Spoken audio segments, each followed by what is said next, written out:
በስመ አብ ወወልድ ወመንፈስ ቅዱስ አሐዱ አምላክ። በስመ አብ ወወልድ ወመንፈስ ቅዱስ አሐዱ አምላክ። በስመ አብ ወወልድ ወመንፈስ ቅዱስ አሐዱ አምላክ አሜን። የአባቶቻችን አምላክ የቸርነት ባለቤት ቸሩ እግዚአብሔር ከዚህ ሰዓት ከዚህ ዕለት ያደረሰን ቅዱስ ስሙ የተመሰገነ ይሁን። እንዴት ዋላችሁ? እንዴት ሰነበታችሁ? ቸርነቱ ምሕረቱ ይቅርታው በጎነቱ የባህሪ ገንዘብ የሆነ አምላካችን መድኃኒታችን ኢየሱስ ክርስቶስ ለአምላክነቱ እንደሚገባ ቅዱስ ስሙ የተመሰገነ ይሁን። እመቤታችን ወላዲተ አምላክ ንጽሕት ድንግል መብርሃን ማርያም ቅዱስ መስቀሉ ቅድስት ቤተ ክርስቲያኑ ያከበራቸው ቅዱሳን ሁሉ ስማቸው የተመሰገነ ይሁን። የተመሰገነ ይሁን። እንኳን አደረሳችሁ። ቸሩ መድኃኔ ዓለም አምላካችን ከቅዱሳን በረከት ያሳድርብን። ድምጽ ማጉያውን ፊቱን ወደዛ ዙራችሁታል ይመስለኛልና እንዴት እንደሆነ አልገ ለምንድን ነው እንደዛ የምታረጉት? ስራ ትፈታላችሁ ማለት ነው? እንዴት ዋላችሁ? ስንት ጊዜ ነው የተነጋገርነው? ምንድነው ዓላማው ወደዛ የሚዞርበት? ሰው አትረብሹ አልኩኝ አይደለም? ሰዎች መማር ከፈለጉ መተው እዚህ ይማሩ። አሁን ራሱ ከውጭ ያለው ሰው ወንበር እያለ ነው ከውጭ የተቀመጠው። እኔ ይገርመኛል። እሱ መሬት የተቀመጣችሁት ወንበር እያለ ነው። መሬት መቀመጡስ ፍላጎት ነው። እና ወደዛ አታዞሩት ባካችሁ። ወይ ውጭ ላይ የተለየ ጉባኤ ውጭ ላይ ካላደረግን በቀር እንደሱ አታደርጉ። ለሁሉም የእግዚአብሔር አምላካችን ቸርነቱ ከሁላችን ጋር ይሁን። እንግዲህ እግዚአብሔር ፈቅዶ ዛሬ የእመቤታችን ቅድስት ድንግል ወላዲተ አምላክ መብርሃን ማርያምን ጾመ ጽጌን ፈጽመናል። እግዚአብሔር ፈቅዶ ነገ እመቤታችን ድንግል ማርያም ከስደት መመለሷን እናስባለን፣ እናዘክራለን። እንግዲህ ነገ እስካሁን 40 ቀን የሐዘን እመቤታችንን ሐዘን የምናስብበት ጊዜ ነበረ። የነገው ደግሞ የእመቤታችን ደስታዋን የምናዘክርበት ይሆናል። ስለዚህ ለዛሬ ትምህርታችን ርዕስ 5 ሐዘናት ይሆንና እመቤታችን በስደቷ ከገጠሟት መከራዎች የበለጡትን እንመለከትና ነገ ደግሞ የእመቤታችንን ክብሯን በደብረ ቁስቋም የተደረገውን ነገር እናያለን። ዛሬ ሰዓት ካልገታን 5ቱን ሐዘኗን ተመልክተን 5ቱን ደስታዋን እንጨምራለን። ጊዜ ካለን የኛን 5 ሐዘን እንመለከታለን።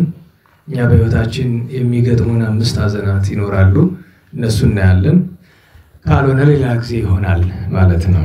እንግዲህ ስለ 5ቱ ሐዘናት ሲነገር በቤተክርስቲያናችን በተአምረ ማርያም የሚተረከው 5ቱ ሐዘናት እመቤታችን በአጠቃላይ በ64 ዘመኗ የገጠማትን የሚመለከት ሲሆን ስደቷን ባስመለከተ የሚተረኩ 5 ሐዘናት አሉ።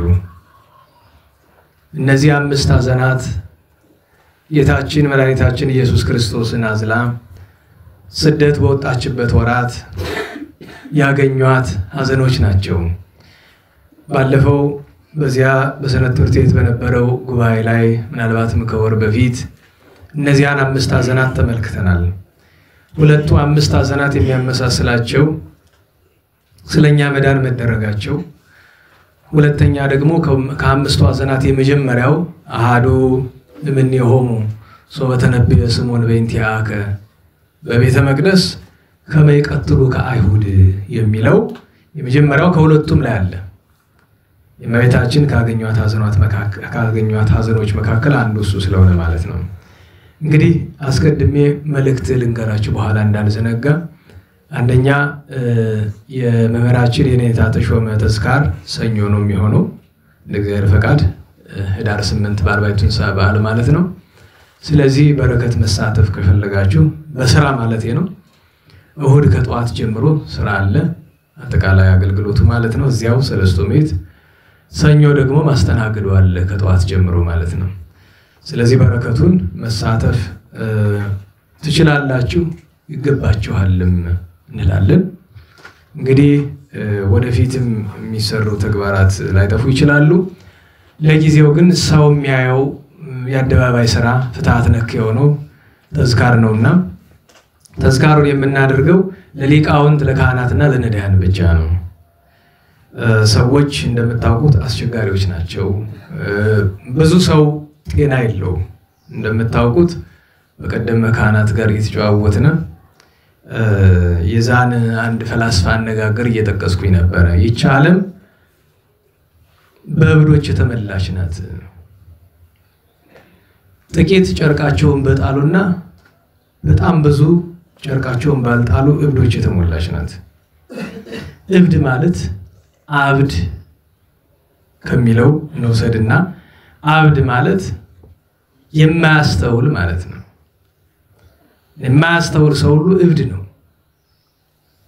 ቅዱሳን እብድ መስለው ልባቸው ያስተውላል። እኛ ግን ማስተዋል ያቅተናል። በዚህ ዘመን የቤተክርስቲያናችን ፈተና፣ የሀገራችን ፈተና፣ የዓለማችን ፈተና ማስተዋል ምንድነው ከተባለ እግዚአብሔር እንዳለ ማመን ነው። በነገራችሁ ላይ አብድ የሚለውን አባቶቻችን መምለክ የጣዖት ብለው የተረጎሙባቸው ስፍራዎችም አሉ። ሰነፍ ማስተውል አለማስተዋል እንግዲህ አስቡት። ዛሬ በሀገራችን በቤተክርስቲያናችን እየተሰራ ያለው ነገር ሁሉ ስትመለከቱ እግዚአብሔር የለም የሚሉ ሰዎች ምን ያህል እንደበዙ ታውቃላችሁ። ካህኑ ነው እየቀደሰ እግዚአብሔር የለም በአፉ ባይልም በድርጊቱ የሚል ጳጳሱ ነው ሰባኪው ነው። እና እኔ እዚህ በፊት አንዴ የአገልጋዮቹ ውይይት ላይ ከብዙ ዓመታት በፊት ትምህርት ስጠን ሲሉ አይን ያልፈልግም ለምን ትቀይባላችሁ? አንዳንዶቻችሁ ለምን ረው ትምህርት ተውክ ትላለ? ከዚህ በላይ በገፋ ብዙ ሰው አስቀይማለሁ። እዛ ምናልባትም ያው የሚከብዷችሁ ሰዎችን ላስቀይም ይችላል። ስለዚህ ያ ከሚሆን ለሁላችንም ቢቀርብና ይሻል። እውነቴን ነው። ሰው መርጦ ትምህርት አይሆንም። ሲናገሩ ወንጌል ምን አለ? ወንጌል የተማራችሁ ቅዱስ ዮሐንስ ወንጌል ምዕራፍ 7 ላይ ምን ይላል? ጌታችን ፈሪሳውያን ምን አላቸው? የትፍቱ በአድለው ለገጽ የሰው ፊት አይታችሁ አትፍረዱ፣ ለሰው ፊት በማዳላት አትፍረዱ። አላ ፍትሐ ጽድቅ ፍትሁ፣ እውነትን ነው መፍረድ።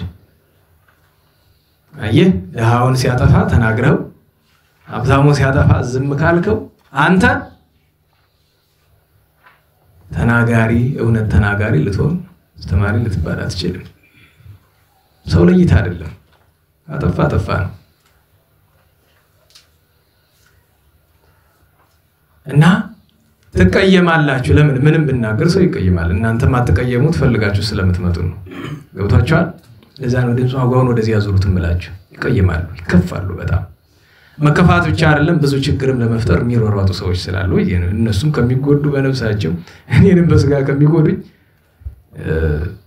አለመስማታቸው ይሻላል። ሰው ከፈለገ መጥቶ ይማር።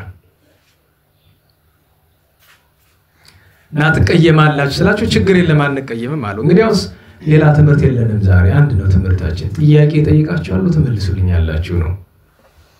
እሺ ጠይቀና ገሃነመ እሳት የሚባል አለ ወይ ብዬ ስላችሁ ሁሉም ምንድነው የሚሉት? አለ። ያሳዝናል። የኔ መልስ ደግሞ እኔ ግን ያለ አልመስልህ ያለኝ ነው። እንዴት ሲል አይ እንጃ። እስኪ የምናደርገውን ነገር ተመልከቱ። በተለይ በዚህ ዘመን ኃላፊነት የተሰጣቸው ሰዎች የሚያደርጉትን የምናደርገውን ነገር እስኪ ተመልከቱት። በእውኑ እግዚአብሔር አለ ብሎ የሚያምን ሰው እንደዚህ ያደርጋል? እንዴት ዋላችሁ? እግዚአብሔር በቤተ መቅደሱ አለ ብለን እናምናለን። እግዚአብሔር በቤተ መቅደሱ ዲያቆናት አለ ብላችሁ ታምናላችሁ? ቤተ መቅደሱ የእግዚአብሔር ነው ብላችሁ ታምናላችሁ? እንደዛ የሚያምን ሰው ካለ እስኪ አገናኙኝ በሞቴ እንደ ጫማውን ልሳ። መቅደሱ የእግዚአብሔር ነው። ይሄ አጸዱ የእግዚአብሔር ነው። እግዚአብሔር አለ። በኃጥአን ላይ ይፈርዳል። ኃጥአንን ገሃነመ እሳት ይጥላቸዋል። ሕጉን ስርዓቱን የማይጠብቁ ሰዎች የእግዚአብሔርን ስርዓት ለመናገር ባለፈው አልነገርኳችሁ? የእግዚአብሔርን ስርዓት መናገር ወንጀል የሚሆንበት ዘመን ይመጣል አላለም? ይሄው እኮ ጀመረ አይደል? አሁን የእግዚአብሔርን እውነት መናገር ወንጀል ሆነ አይደል? ወንጀል ሆነ እኮ መናገር እንዳትችሉ ናቸው። እውነቴን ነው። በዚህ ዘመን ትልቁ ወንጀል ምን ሆነ? በእኛ ቤተክርስቲያን ስርዓቱን እውነቱን መናገር ወንጀል ሆነ እኮ። እና በእውነቱ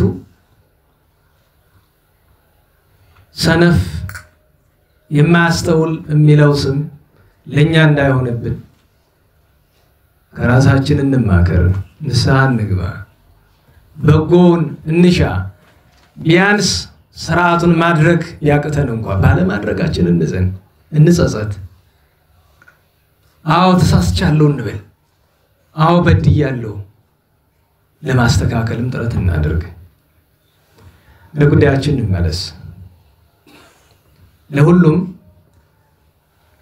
በረከቱን የርሳቸውን የኔታ ተሾም መሳተፍ የምትሹ ሰዎች መረክ ይችላልሽ ይሄን ያልኩበት ምክንያት ተዝካሩን ነጭ እንዲበላው ነጭ ለባሽ እንዲበላው ለማድረግ የሚደረገውን ጥረት ስትመለከቱ እኔ በነገራችሁ ላይ ምርጫ ነው የሰጠዋቸው ቀጣ እነሱ ጋር አልነጋገርም ስላልፈታውም ግን የኛ ልጆች ይለው ሲያናገሯቸው እንዲበሏቸው ነጭ ለባሽ የከተማውን ሰው ደግሳችሁ ማብላት ትፈልጋላችሁ ተዝካር አይደለም ጌት ጌዘር ይባላል አንድ ላይ ጌት ጌዘር ምን ማለት ነው አንድ ላይ እንሰብሰብ ከዛም እንብላ እንጠጣ እንዝናና ነው አይደል አዎ በዚህ ዘመን ተዝካር በለው ምንም በለው የትኛውም ድግስ ጌት ጌዘር ነው እንጂ መንፈሳዊ ግብር አይደለም ምክንያቱም ጌታችን በወንጌል በቅዱስ ሉቃስ 14 ላይ ከቶኑ አቤቱ የሚመገበው ሰው ያለውን ሰው እንዳንጠራ አዞናል ኢትጸው አይርክቲከ ወጎረከ ወአዝማዲከ ይሄው ዘመዶችን አትጥራ ድግስ ስትደግሳል ወሰው ተገብር በዓል ወምሳሃ ድግስ ስትደግስ ምን አለ እንግዲህ ከጌታ ሕግ በተቃራኒ ካህኑም ነጭ እንዲበላ እየፈቀደ ህዝቡም እንደዚያ ያደረገ መቼ ነው መዳኛ የሚኖርነኛ የጌታን አዋጅ ወንጌል እኮ ደህና ዋላችሁ የንጉስን አዋጅ የተላለፈ ምንድነው ቅጣቱ ቢራራለት እግሩን ይቆርጠዋል ቢጨክን አንገቱን ይቆርጠዋል አይደል እንደዚያ ነው አይደል የንጉስ አዋጅ የሻረ ወንጌል እኮ የንጉስ ነገስት የፍጥረት ሁሉ ንጉስ የፍጥረት ሁሉ አምላክ የሆነ የመድኃኒታችን አዋጅ ናት ምን አለ ድግስ ባደረክ ጊዜ ማንን አትጥራለ ወዳጆችህን ጎረቤቶችህን ዘመዶችህን አትጥራ አላ ጸው ነዳያነው መስኪናነ እጅግር የሌላቸውን አይን የሌላቸውን የለት ጉርስ ያመት ልብስ የሌላቸውን ጥራ ብሎ ይሄ እኮ የንጉስ አዋጅ ነው ግን ሰዎችን ማስገደድ ስለማይገባ ምንድነው ያለው እንደዛ ማድረግ ከፈለጋችሁ ተዝካሩ እናንተ አውጡት አይደል እኛ ከሆነ ምናወጣው ግን አትችሉም ለካ አይኔ ያየ በነዳያን ገንዘብ ነጭ ለባሽ ይጫወትበት ደንቆሮ ብዛቱ በነገራችሁ ላይ ተማረ የሚባል አንድ ሰው ይያላሉ በዚህ ታች አንዲት እናት ነበሩ የተባረኩ የተቀደሱ እናት ያረፉ እሳቸው በመኪና ስላመላለሰ ቅድስና ያገኘ የሚመስለው ሰው ማለት ነው አሁን የሚከፍት ክፍታ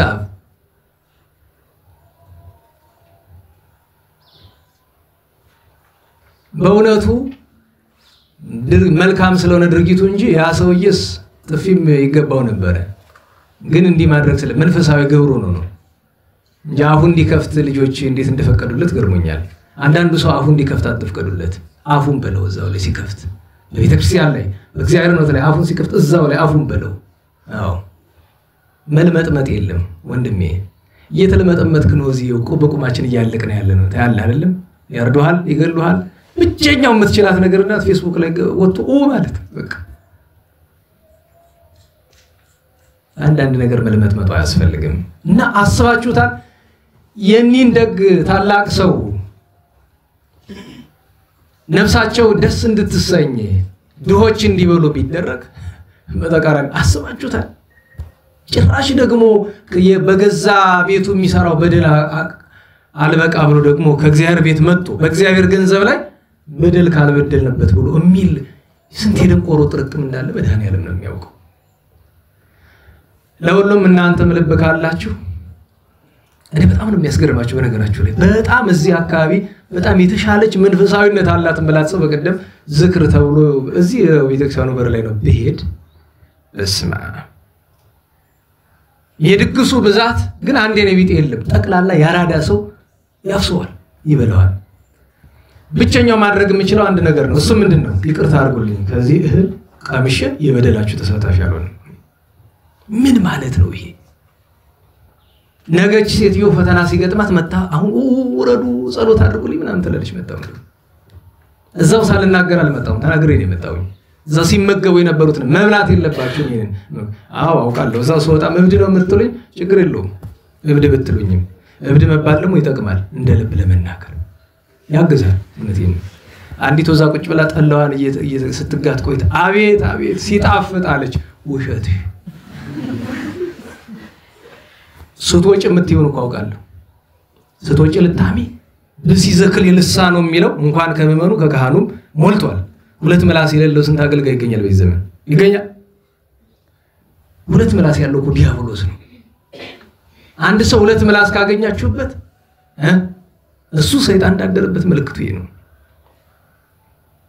አንዳንድ ነገሮችን በግልጽ መነጋገር ስላለብን ብዬ ነው እዚያ ፊት ለፊት ሰው በካከል ውሸት ይሁን ለምን ተዋሻለሽ ዝም ማጥይ ከዚህ የገረመኝ ነገር ልንገራችሁ እንግዲህ የባታ ዝክር ተብሎ ነው ሰው ስኳር 1 ኪሎ ምናምን ይያመጣ ይሰጣል እና ያመጣችሁ ሴትዮ እንዲሁ በሞት ስትመጪ ስንት ደሃልፈሽ እቺኮ ሞልቷት ደልቷት ተርፏት ነው አይደል ነጭላሽ መጣበራ ዲዎች ይያለቁ በረሃ ከጎረቤት እንኳን ስንት ሊለምን ያፈረ ሁሉ ሰው ባለበት ስፍራ ደልቷት ሞቋት ምታረጋት በጣም የተሻለች የምትባለው ሴት ስለሆነች ነው መስክርነት ነው ይሄንን የምናገረው ይሄንን ስብከት አትሰማም ያው ስብከት ምሰማበት ቲክቶክ ምናምን ላይ ነው ስብከት አብዛኛው ሲል ነገራችሁ ላይ እዚህ እናንተ ጉባኤ የምትማሪ ነበርሽ ልጅ መጣ ጥያቄ በቀደም ጠይቀችኝ ከምን ያገኘሽው ይስላት ከዩቲዩብ በሞቲ አለማፈርሽ እንዴት አንድ ሰው ጎንደር ከተማ ተቀምጦ እዚህ ቤተ እግዚአብሔር በር ላይ ተቀምጦ እንዴት ነው ከዩቲዩብ የሚማር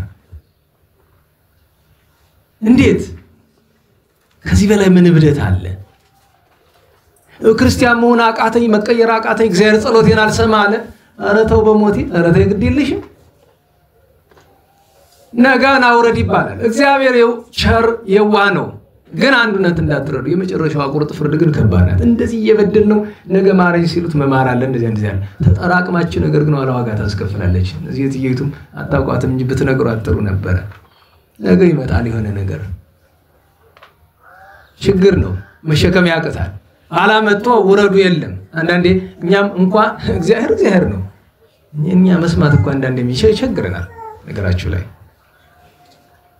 እና በእውነቱ የራበውን የጠማውን እንለይ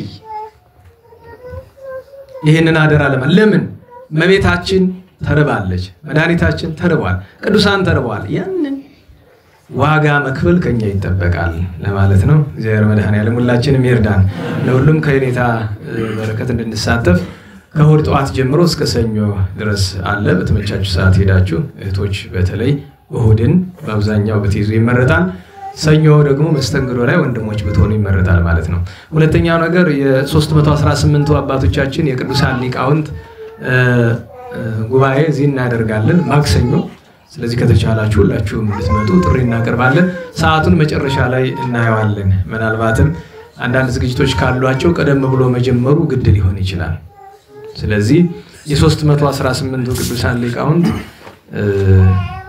እሺ እንግዲህ ያው ሰዓቱ 8 ሰዓት ይሁን 8 ሰዓት በጣም ወረድ ያለ ይመስላል ግን ይሁን ያው ስለዚህ 8 ሰዓት ላይ ምህላው የሚጀምርበት ነው የሚሆነው ከዛ በኋላ ለዝክር የሚሆን ስራ ስላለ በነገራችን ላይ ለነዳያን የሚዘጋጅ ነገር ስላለ እሱ ግን ከሰኞ ጀምሮ ነው ስራ ያለና እንግዲህ እዚህ የምትማሩላችሁ የ318ቱ ቅዱሳን ሊቃውንት እንደማይበርተኛ ራሳችሁን ቁጠሩና ከሰኞ ጀምሮ ለነዳያን የሚሆነውን አገልግሎት ማክሰኞ ከ8 ሰዓት ጀምሮ ደግሞ ምህላ ጉባኤ እንድትሳተፉ ማህበሩ ሁላችንም ጥሪውን እናቀርባለን ሁለተኛው ነገር እሱ ነው እንዴት ዋላችሁ ሶስተኛው ነገር ደግሞ ነገ የእመቤታችን የድንግል ማርያም ዓመታዊ ክብረ በዓሏ ነውና በክብረ በዓሉ የቻለነውን ነገር በጎን ያድርግ የቻለ አስቀድሶ ቆርቦ ነበር ምክንያቱም ጌታችን ከቀደሰባቸው ከርገቱ በኋላ ከቀደሰባቸው 3 አበይት በዓላት መካከል አንዱ የነገው ነው የመጀመሪያው በእመቤታችን በፍልሰቷ ቀን ቀድሶ አቆርቧል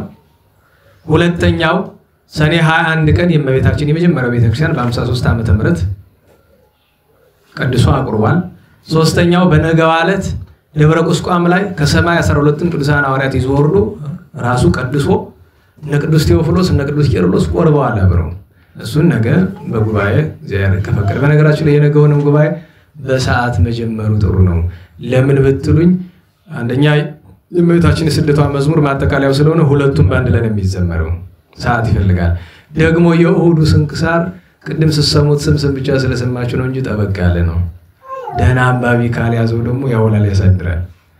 ስንክሳርም በደስታ ነው የምንሰማው፣ ግን ስሉጥ ሰው ያዘው እንደሆነ ደግሞ ጥሩ ይሆናል። ያው በእርግጥ እኛ ዘንድ ሁሉም አንባቢ ጥሩዎች ናቸው ከኔ በቀር ትላለህ። እንደዛ እንዴት ዋላችሁ? አዎ እንግዲህ አምስቱን ሐዘናት ባጭር እንመልከት። ስለዚህ ነገር ቀደም ብለን እንጀምር። መዝሙሩንም ስንክሳሩንም አዳምጠን ከዚያ ትምህርት እንማራለን ማለት ነው። በተግሳጽ የጀመረ ትምህርት አስቸጋሪ ቢሆንም እንግዲህ እመቤታችንን ርኅራኄ ተስፋ በማድረግ ልግባ እንጂ የምታውቁት ነው በተግሳጽ ትምህርት ሲጀምር ከባድ ነው። ትንሽም ያናድዱ ሰዎች በዙሪያው በውዛሉ። ሰዎች ይመጡና አትናደድ እባክህ ምናምን ይላሉ። በነገራችሁ ላይ ሁላችሁ እንዴት ዋላችሁ? ሐዘንና ንዴት በምክር አይቆሙም። መጀመሪያ ነገር ያን ሰው እንዳያዝን ወይ እንዳናደድ የምታደርግበትን መንገድ ፈልግ፣ ወይ ደግሞ ለማጽናናት ሞክር እንጂ አትናደድ። ወደሽም ቆማት ይላል። ወዶ ነው እንዴት ተናደደ ያ ሰው? ሰው ሞቶበት በሐዘን በለቅሶ ያለው ሰው አትዘን ይባላል? ሰውን አትዘን አትናደድ አይባልም። ሌላ ቋንቋ ነው። ያንን እንኳን ለማድረግ አትዘን አትናደድ እንደዚያ በሚለው የሚቆም ከሆነማ ቀላል ነው። ያማ እናንተ ሳትሉት ራሴ ለራሴ ብዬ ማላቆመው። አንድ ሁለተኛ ነገር አትናደድስ ምን ማለት ነው? ቤተክርስቲያን ስትገፋ እያየሁ አልናደድ? ስራ ሲጣስ እያየሁ አልናደድ? ወገን ሲገፋ እያየሁ አልናደድ? ምን ማለት ነው አትናደድ? ግን ቁጣ ከመጠኑ ሲያልፍ ስጋን ብቻ ሳይሆን ነፍስንም ይጎዳል። ስለዚህ ግን ምክር ያስፈልገዋል። እሱን ግን አረሳም እና መድኃኔዓለም ከማይገባው ቁጣ መድኃኔዓለም ይሰውረን፣ ከሚገባው ግን ይደምረን። አስፈላጊ ነው። ማዕት ዘበረት ይላል ተመው እንዳለው ማለት ነው። ወደ እመቤታችን እንመለስ። በነገራችሁ ላይ ነገ እግዚአብሔር ከፈቀደ እዛኛው ጉባኤ አቋረጥኩትና አንድ ትምህርት ፈቃዱ ከሆነ ነው ርዕሱ ካልተቀየረ እንግዲህ ድንግል ይወድሻለሁ የሚል ርዕስ አፈቀረች ድንግል የሚል ጀምረን የለ ከፈቃዱ ከሆነ እኔ ገርሞኛል። አሁን ያን ያሰብኩበት ምክንያት አንድ ሳልስመጣ አሁን ወደዚህ ሜሴጅ ሲገባየውና ምንድነው ብዬ ሳየው ሬዛክ ትምህርት ክፍል 2 ይላል። ማን እንደላከው አላውቅም ብቻ አይ እንግዲህ ፈቃዱ ከሆነ ይሆናል፣ ካልሆነ እግዚአብሔር የወደደው ትምህርት ይሰጣል። የእመቤታችን 5 ሐዘናትን ለማሰብ ራሷው የምንነጋገረው አፈቀረች ድንግል ለሚለው እንደ ሁለተኛ መቅደም ባለፈው ከተማርነው መቅደም ባሻገር እንደ ሁለተኛ መቅደም ልንወስደው እንችላለን። ምክንያቱም ሰው መውደዳችን የሚታወቀው በምንድን ነው? ሰው መውደዳችን የሚታወቀው ጌታችን ምን ብሎ አዘዘን? በኦሪት 10ኛው ትእዛዝ ምንድን ናት? አፍቅር ቢጸከ ከመ ነፍስከ፣ ባልንጀራን እንደራስህ ረበሞቴ ባልንጀራን እንደራስህ ውደድ ነው። አሁን በብሉይ ኪዳን ለነበሩ ለብዙ ሰዎች ባልንጀራን መውደድ በጣም ከብዷቸው ነበር። ከቅዱሳን በቀር ለአብዛኛው እስራኤላዊ ከብዶት ነበረ። ምን ማለት ነው መውደድስ ለሚለው ከዛ ጌታችን ስጋችን ተዋህዶ ሲያስተምር ባልንጀራን መውደድ ምን ማለት እንደሆነ በፍርድ ቀንም የሚጠይቀን እሱን እንደሆነ በቅዱስ ማቴዎስ ወንጌል ምዕራፍ 25 ነገረን። የምታውቁት በጣም ጆሮአችሁ የጠገበው አንዳንዶቻችሁ የሰለቻችሁት ቃል ነው። ተርቤ ተጠምቼ ታርጄ የሚለው ማለት ነው። ብታችሁ እንዴት ዋላችሁ? ፍቅረ ቢጽና ፍቅረ እግዚአብሔር አንድ መሆናቸውን የምታውቁት ተርቤ እያለ ያለ ማን ነው? መድኃኒታችን ነው አይደለም? ነገር ግን በትክክሉ ስጋችን ተዋህዶ ተርቧል። አሁን ባለው ግን ጌታችን በፍርድ ቀን ተርቤ ብሎ ሲጠይቀን ወደኋላ ስጋችን ተዋህዶ ተርቦ ስለነበረ ዋናው ምስጢር ግን ተርቤ እያለ የሚል እነማን ስለተራቡ ነው? ነዳያን ስለተራቡ። ልብ በሉ። አሁን ነዳያንን ማብላት ፍቅረ ቢጽ ነው ፍቅረ እግዚአብሔር ነው? ሁለቱንም ነው። አየው፣ ፍቅረ ቢጽ የሌለው ፍቅረ እግዚአብሔር፣ ፍቅረ እግዚአብሔር የሌለው ፍቅረ ቢጽ የለም። ካለ ከንቱ ነው። አየ፣ እግዚአብሔርን ወዳለው ይያልክ መጽሐፍ እንደሚል ባልንጀራ ሲራብ ማለትም ማንኛውም የሰው ልጅ ሲራብ ዝም ብትል አንተ እግዚአብሔርን ወዳለው ማለት ከንቱ ነው። ለድሃ የምታበላበት ገንዘብ እያለ 24 ሰዓት እግር እስከሚቆረጥ ድረስ ቆመ ብትጸልይ ምን ፋይዳ አለው? ጸሎት ያስፈልጋል። ግን ለድሃም ማታበላው መቼ ነው? ምንም የሌለ ራቁት የሆንክ ድሃ ከሆንክ ብቻ ነው። ቅዱስ ጳውሎስ ለቆሮንቶስ ሰዎች ሲጽፍላቸው የተናገረውን እዚህ ላይ እንጠራዋለን። ለምን መሰላችሁ? ብዙ ሰው እኔ ግራ ነው የሚገባኝ በሞት እስኪ አስቡት። አንድ ብር ያለው ሰው ለምንድን ነው ከዚያች ትንሽ ሳንቲም ከፍሎ ለድሃ የማይሰጠው? እኔ በጣም ነው የሚገርመኝ። ቅዱስ ጳውሎስ ኢትስርቁ ትብለሊ ከተሰረቀ አንተ አትስረቁ ትላለህ፣ አንተ ግን ትሰርቃለህ ይላል። ካለችን ከዚያችው ሳንቲም 10 ሳናወጣላት ምጽዋት ሳንሰጥላት እንዴት ብሎ ይሆናል? ደሞዝ የትንሽ ናት ምናምን እቺን ታክል 9000 እኮ ናት 5000 7000 አንዱስ መጥቶ ምን አለኝ ረባክ ስራ ፈልግልኝ ካልሆነም ደግሞ ውጭ ሀገር ብዙ ሰው አለ አሉ የምታዘው ስደደኝ እስኪ ከዛ አለ ሙሉ በቃ ልክም በወንጭፍ እዛ ምልከው ይመስል ማለት ነው አስቡት ውጭ ሀገር መሄድ ነገራችሁ ለቀላል ነገር እንደመስላችሁ እንንቀዋለን ማለት ድርጊቱን መሄድ ቀላል ነው ማለት ግን አይደለም ለሚቀለው ሊቀለው ይችላል ለአብዛኛው ሰው ለ99% ግን ቀላል አይደለም እና የገረመኝ እንደው ታውቃላችሁ 50,000 ብር ነው ደሞዙ ይሄ ሆም አላዋንስ የምናምን የታክሲ ምናምን የሚባለውን ተጨማማሪ ሳይጨምር ነው በነገራችሁ ላይ ከልቦ ነው በጣም ነው የሚቸግረው ልጅ የለው ትዳር አለው ግን ልጅ የለውም ገና አዲስ ተጋቢ ነው እና በቃ ወራ አዳርሰኝ ምናምን ይላል ለምን ነው ታውቃላችሁ ችግር ነው ያቺኑ ሳንቲም አስራት ቢያወጣላት ምጽዋት ቢሰጥለት ማን እንደሱ ጌታ ግን ያን ብዬ ለመንከር ይሄ ሰው ብዙ ወደ መንፈሳው የሚቀርብ ሰው አይደለም ምን ተዋውቀው በስጋው ስራ ነው በሚዲያው አካባቢ ነው አሳዋችሁታ ባለ 2000 ብር ደሞዙም ያማራል ባለ 50,000 ብሩም ያማራል እንዴት ነው ነገሩ አስተውሳለሁ በኢህአዲግ ዘመን በኢህአዲግ ቁጥር 1 ይቅርታ ቁጥር 2 ስላለ ያው በዚያ ዘመን ቪኦኤ የሚባል ታውቃላችሁ ቮይስ ኦፍ አሜሪካ የሚባል ራዲዮ ጣቢያ ቲቪም አለው ቮይስ ኦፍ አሜሪካ ማታ 3 ሰዓት ብዙ ግን ይተላል እና ከዛ ምክንያቱም መደበኛ ስራቸው ምንድነው ይሄንን ማዚ መንግስት ጋር ችግር ስለነበረባቸው ይሄን ኢህአዲግን ማሳጣት ነው የሚፈልጉት እና ለማሳጣት ካገኙአቸው አጋጣሚዎች አንዱ ጎንደር ውስጥ ያለ አንድ የጠበቃ ሰራተኛ ናቸው ሽማግሌ 6 ልጅ ያላቸው ከሚስታቸውና እሳቸው ጋር 8 ቤተሰብ ደሞዛቸው 160 ብር ወይ 200 ብር አካባቢ ነው ስለዚህ የፈለጉ ምንድነው ስለ ኑሮ እንዲያማሩላቸው ነው ጋዜጠኛው አንግሉስ ነው ያው ሚዲያ 3 ሆኖ እና ደውሎ ሪከርድ ማለት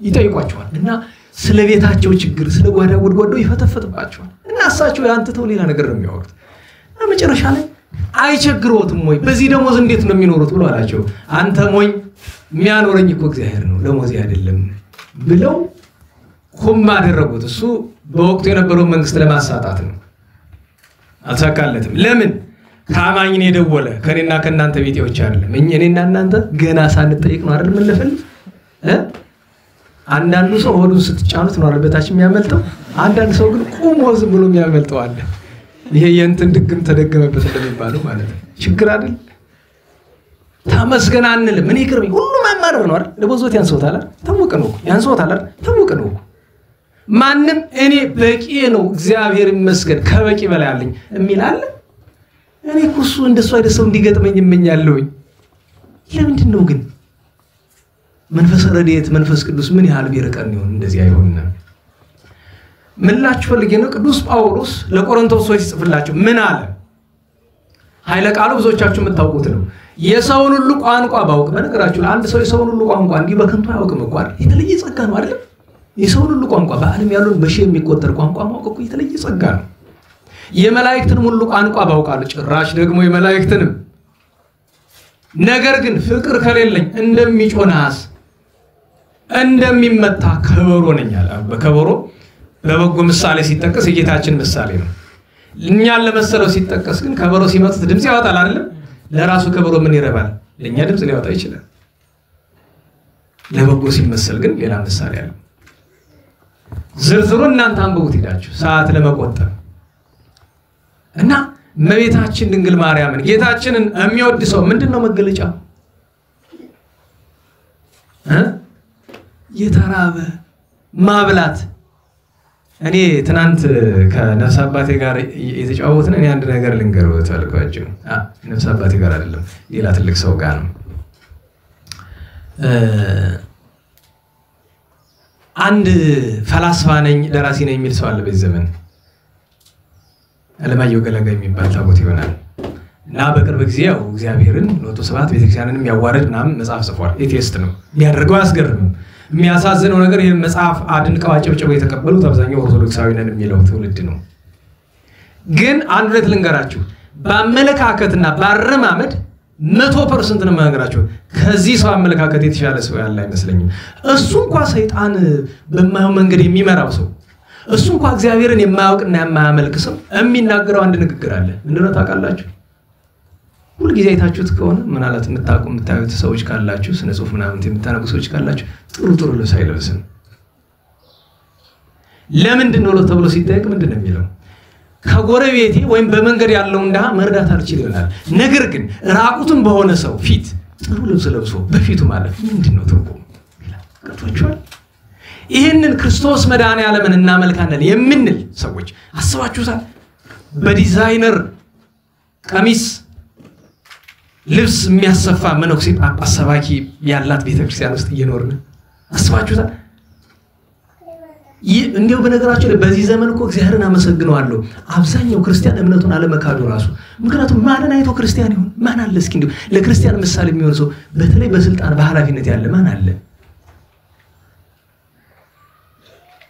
እና ፍቅር ማለት የተራበውን ማብላት ነው። ሰው እየተራበ አዲስ ልብስ ገዝቶ መልበስ። በተለይ እህቶቻችን ወንድሞቻችን በየክብረ በዓሉ አሁን ተዋችሁ እንጂ እናንተ አሁን የዚህ ምራስ ሰለስት የሚታገልጋዎች በየጊዜው በየአመቱ ነጭ ልብስ ነው የሚገዛ። ደግሞ ብለህ የሆነ እኮ እንደዛ ሲያደርግ ያምናውን ለድሃ እየሰጠ ቢሆን በነገራችን ላይ ነጭ ልብስ እኮ ባካፓ ያስፈልጋል። እንዴት ዋላችሁ? በአመት የሚለበሱባቸው ቀኖች የታወቁ ናቸው አይደል? ለነዛ እኮ የነጭ ልብስ ቅያሬ ያስፈልጋቸዋል። እስቲ በሞቴ እንደው ነጭ ልብሱ የተቀደደበት ሰው እስኪ ነጭ ልብስ የተቀደደ ነው የሚል ሰው ካለ የሚገርመው ነገር አንዳንድ ሰዎች ሱሪያቸው ላይ እዚህ ክንዳቸው ላይ ሱፍ ሲለብሱ የተጣፈ ነገር ታያላችሁ አይደል? ተቀዶባቸው አይደለም። ምንድነው? ፋሽን ነው አይደል? እነሱ ለፋሽን እንደዛ ካደረጉ እኔ ልብስ የተቀደደብኝ ጥፌ ብለው ሰው ችግር አለ? እስቲ በሞቴ እስቲ የተቀደደ ልብስ ካለ ጥፋችሁ እስቲ ልበሱ። እውነቴን ነው። ወይም ደግሞ ንጹህን ትመርጡና ለድሃ የተቀደደውን ጥፋችሁ ልበሱ። አንድ ሰሞን ሰው ስም ያወጣላችኋል። ምን ችግር አለ? ቢበዛ አበደ ነው። እሱን ደግሞ ተብለን ምን ብለን አይተነው ችግር የለውም። አበደ መባል ምን ችግር አለ? አበደች። እህቶቻችን ያ ሲባል ግን ለአለባበሳችሁ በመጠኑ መጠንቀቅ አለባችሁ። ስርዓት መጠበቅ። ስንት ነጠላ ነው የሚያስፈልጋችሁ?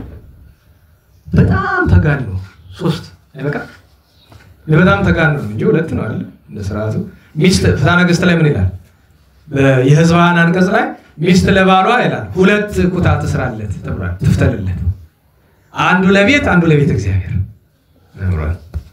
ለዛ አለው እኮ እንግዲህ ሁላችንም አግብተናል የሰፋልን እንደሚል ትዝም ያደርገል የለም። ሰፍታለሁ ታለች የለም። ጊዜ ሲኖራት ብትሰፋ የበለጠን መረቃት አለን። በጣም እውነቴን ነው። እኔ ራሴ ነኝ መመረቃት ለሶ ብትሰፋለሁት ማለት ነው። ግን የጊዜ ማጣት የምናምን እንዳለ ሆኖ ማለት ነው። አንዳንዶቻችን ደግሞ ለመጠየቅም አንዳንዶቹ ላይመች ይችላል። ደግሞ የተጋበኛ እንዳይባሉ ያስፈራል። ሞክረው ታውቃለህ? ደግሞ ጥጋብ አንድ ደግሞ ሌላው አለ በቃ ብሎ ደግሞ ሰፊ ፍትሃዊ በለኝ የሚል አይጠፋም። እና ለዞቻችን እውነቴን ነው ሳትባሉ ሰፍታችሁ አልበሱ ይገባል። እውነቴን ነው። ምን ችግር አለው? በነገራችሁ ላይ ሌላ ሴት ሰፍታ ከምታለብሰው እናንተ አትሻሉ? አሁን እሱ ሌላ የነፍስ ልጅ አለ ፍተልና አልበስ ቢሉት እሺ የሚል ማለት ነው። ግን አንድ ሚስት ውርደት ነው እኮ። ሌላ ባዕድ የሆነች ሴት ሰፍታ ብታለብሰው ለባሏ ውርደት ነው ለሷ በጣም። ኋላ ደግሞ ትንጨረጨራለች። ምን ፈልጋ ነው? ለምን ብላው ነው? ምናምን ሄራቲ ቀድሞ ነበር እንጂ እንዲህ ያለ ነገር ደግነቱ ካህን ያገባች እኮ ካህን ያቆን ማግባት እረፍት ነው አይደል? ለምን ለምንም አጠረጥሮም። ለምን ለሷ ሲል አይደለም ለራሱ ሲል ነው የሚጠነቀቁ ጊዜ አይደል? ለዚያ ነው ዲያቆን ነው ማግባት። ያው ለዚህ ዘመን ብዙ የሚረባ ዲያቆን የለም። ግን ቅር ካላችሁም እናንተ ታውቃላችሁ። እንግዲህ አሉ ግን የሚረቡ አንዳንድ ተይዘዋል። ብዙዎቹ ያላገቡም አሉ። እንግዲህ እስቲ መድኃኒዓለም ይማራቸው ይማረን። ወደ ትምህርታችን እንመለስ። ወደ ዋናው ርዕስ መግባት አልቻልኩም በሞቴ ምን ማድረግ ይሻለኛል? የእመቤታችንን ሐዘን እናገራለሁ ብዬ ተግሳጹ እየሳበ ከዚያው ሲከተኝ ተቸገርኩኝ። የቅዱሳንን ታሪክ እናምጣ። ከዚያ በኋላ እግዚአብሔር ፈቃዱ ከሆነ 5ቱን ሐዘናት ማጠቃለያ እናደርገዋለን። ዛሬ 5 ነው ተገናኝተን የነበረ በ28 አይደለም? እሺ በ29 ጥቅምት 29 ቀን በቤተክርስቲያናችን በጣም በትልቅ ማዕረግ ቅድስና ከሚታወቁ ጻድቃን መካከል አንደኛው አባታችን የደብረ ወገጉ አሰቦት ገዳም ሐረርጌ ያለው ታላቁ ያን ገዳም የመሰረቱት ታላቁ አባ ሳሙኤል ዘአሰቦት ናቸው የወገጉ ታሪካቸው ባጭር አባታቸው በጣም ቅዱስ ሰው እንድሪያስ የሚባል እናታቸው በጣም ቅድስት ሰው አርሶንያ የምትባል እና የሚገርማችሁ ነገር እንግዳ ከመወደዳቸው የተነሳ እንድሪያስና አርሶንያ ልጅ የላቸው እግዚአብሔርን እየለመኑ ምን ያደርጋሉ እንግዳ ይቀበላሉ እንግዳ ሲቀበሉ የሚያስገርመው ነገር ሁለት ግቢ ነበራቸው አንዱ ግቢ የመነኮሳት አንዱ ግቢ የሕዝባን እንግዳ መቀበያ ነው እኔ እኮ አስባችሁታል ስርዓት መጠንቀቅ ለምን